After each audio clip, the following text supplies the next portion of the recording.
Okay, so this is where I really want to spend a couple of minutes and talk to you about identifying problems with fabrics during the manufacturing process and the handling and the installation phase.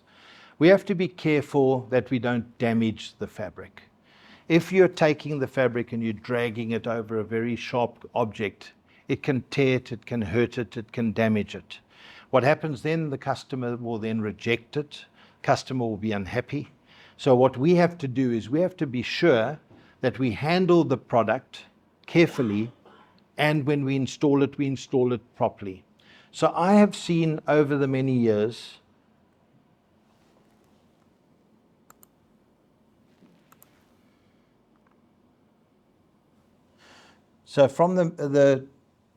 from my experience, what we have is a lot of typical problems that occur. We have in our inspection department, in our quality control department, we have various identification processes that we know is the cause of a problem. So what we've done is we've actually identified them. We have a guideline in our factory that actually tells us which problem we're dealing with. So when we look at welding damage happens, for example, you have a shade sail that's up and someone's on the pipe and they're welding and the sparks are shooting onto the fabric. It's happened. What you see are small black dots. What you see are small holes.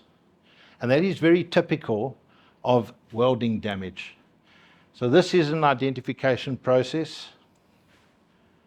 We have what we call a pinhole.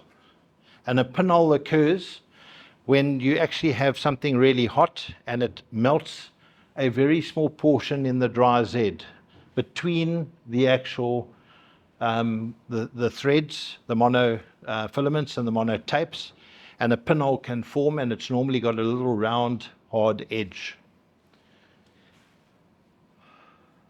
Typical problem.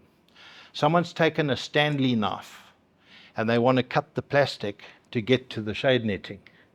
And they take the Stanley knife and they cut the plastic, and there's a little piece of brown paper underneath, and they cut through that and they damage the fabric underneath.